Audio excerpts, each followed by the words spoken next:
The Meddlesome Meeples present the Quest Report with Matt and Richard.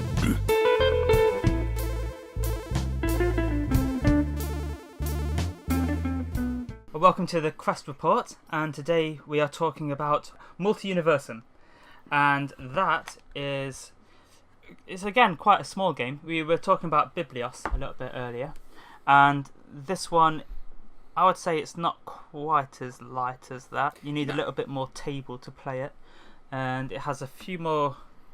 I don't think it has more components actually. It's just a lot of cards, and instead of having dice, you've got meeples. There's us. And we always like meeples. Yeah.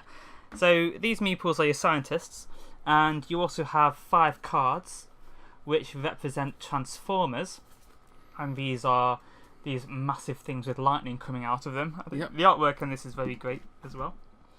And you basically put these round in a circle, and these are the things that generate portals into another reality.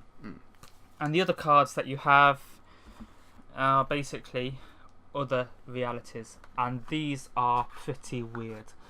Some of the artwork on these is beautiful though. I mean, there's like It is. one with a alien killer, what looks like a gummy bear. Yeah, alien killer gummy bear with a big knife covered in blood. There's a robot dinosaur.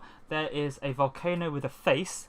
So basically, if you were thinking of opening portals into other realities, like infinite universes, this is the kind of stuff you would have to expect. Yeah.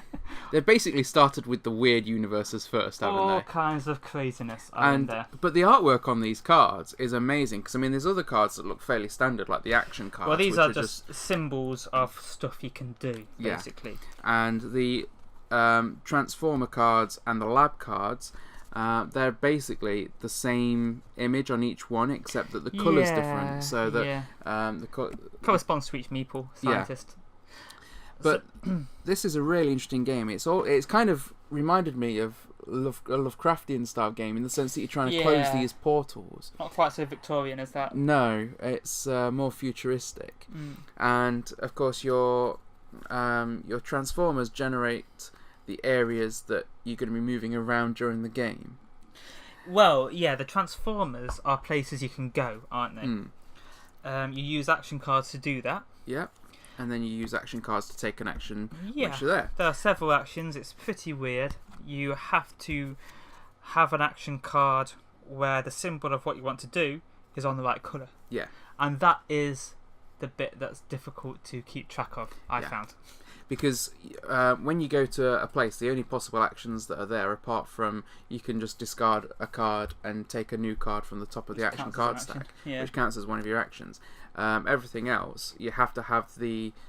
you can only use the symbols that are in the right place on the cards you've got, which made it interesting. It meant that I was having to think a lot about what my next action was going to be, because ultimately your objective in this game is to move around and close these portals.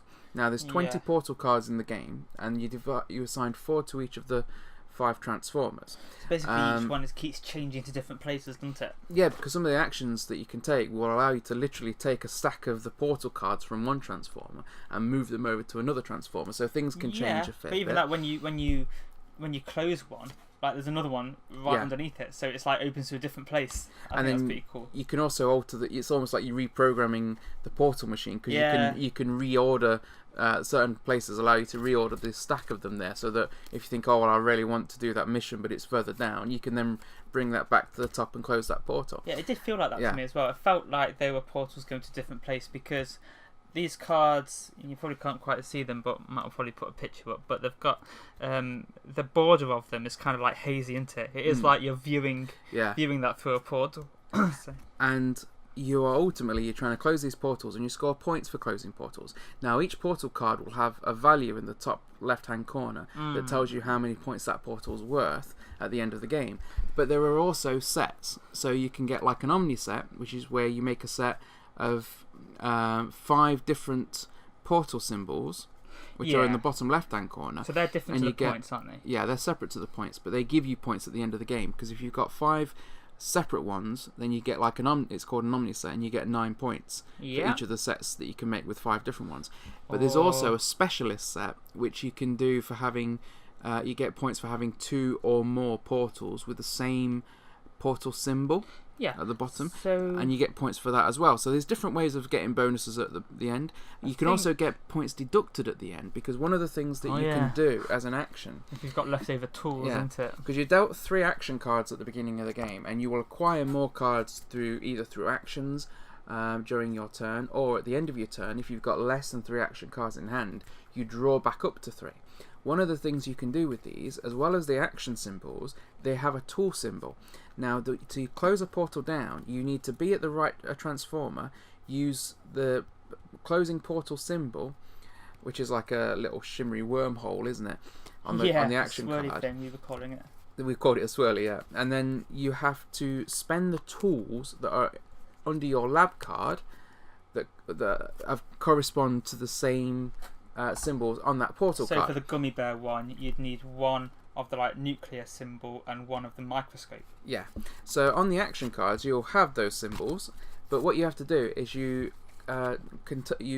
use one of those cards as a tool by putting it under your lab. So you've got a tool ready to use, and then you spend that from your lab to close the portals. So it's fairly simple, fairly straightforward.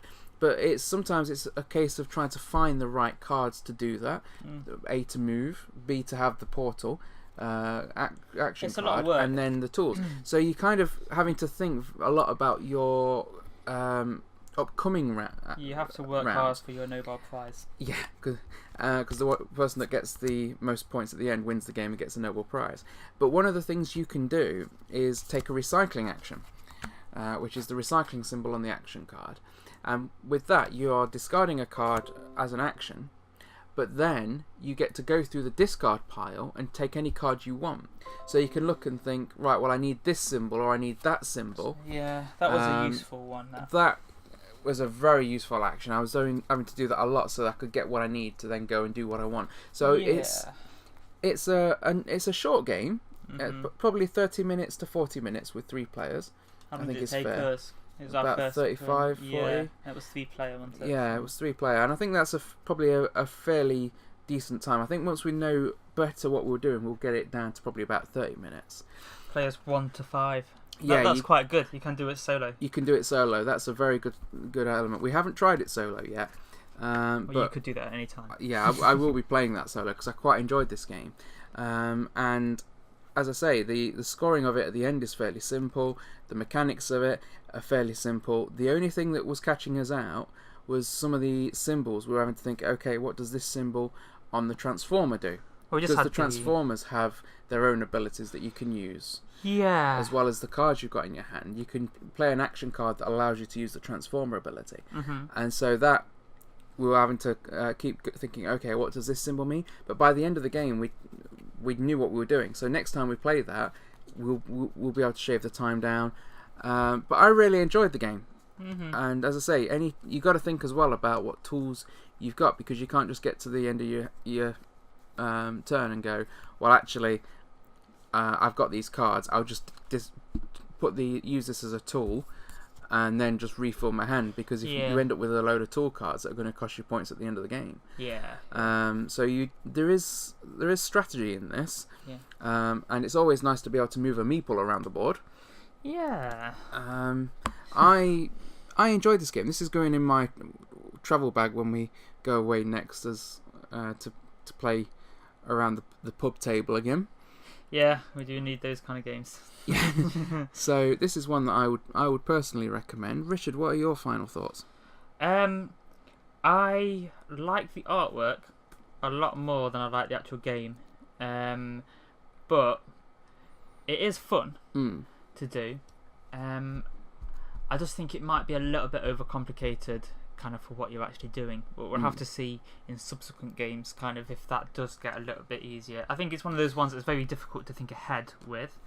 I suppose because other players' actions can change what your options are as well, can't they? Yeah, and there's also, it's just, I didn't quite understand about the sets like you were talking about. So you have the points symbol, so that's how much data you actually get from closing that portal. But then you have the symbol, like it could be a leaf or a diamond or some bacteria or an asteroid or a tentacle, and those are like suits basically. Yeah, so you put those together. I don't think that's in with the keeping of the theme of the game, because everything, you know, the pictures on there, they're nice, but they don't actually relate to the game at all. It's just the place Not you so shut much. them down. I mean, and neither do the symbols. They don't. When you look at the sets, they don't seem to relate one portal to another. Not really. It's so just it's a way of scoring, isn't it? A little bit hard to keep track of things like that. But I do like a game that's got a strong theme, and this really does. I think if the artwork had been cartoony or something, then I really wouldn't like this game. But because it does look like it's got a lot of depth and a lot of imagination, and you can get a little bit immersed in it for saying it's such a small game, I like that aspect of it. And it is one that I do like, but out of the two small games that we got and that we talked about today, I think I would prefer Biblios. Just for kind of what they are, and we're just talking about games that we kind of take places. But yeah, no, I did really enjoy this one. But it's mostly for me, it was just how beautiful all the artwork is and how imaginative it is. It is a really beautiful game to look at, and there's the expansion for this is, as you can probably have guessed, with it being a game about closing portals. There's a Cthulhu expansion for this. A Lovecraftian expansion, which we haven't got yet, but it is on order, so I'm sure we'll probably be talking about that one at a later time. Yeah, we can see kind of not only what the expansion's like, but what it's like to play this once you're really used to it. So, yeah. And I think the main thing with the difference with that expansion is the fact, I mean, I haven't looked through it yet because it's not arrived yet, but from what I can gather, the portals are just Lovecraftian themed, but you get, when you close a portal, there is a sanity penalty. There always, so people went insane a lot back then. Yeah. So I'm looking forward to trying that out. But yeah, I mean, obviously, myself and Richard both got different views on the game, but we both enjoyed playing it. I personally highly recommend it. There are some of the pictures I possibly wouldn't want to play this with a child. For example, there's one that's quite a high value one that looks like a bit Lovecraftian, but you've got like a decapitated living hand with an eye in it, and for example, I wouldn't necessarily want to play that with my 8-year-old. There's lots of eyes where there should not be eyes in this game. But for me and Richard, or me and the lads, me and Heather, we quite probably will like that and appreciate the art, but I wouldn't play it with kids. But there are, again, even some sci-fi bases, some beautiful artwork. It's not all horror, but all of these portals do need to go. And so do we. So thank you for joining us. I personally am recommending Multiuniversum as a great little game, and the fact it has solo play, I think, will endear it to more people too. Farewell, Quester. To find out about other productions by the Meddlesome Meeples, then check out our channel or rendezvous with us at meddlesomemeeples.com. Until next time, Quester, farewell, and keep thine axe sharp.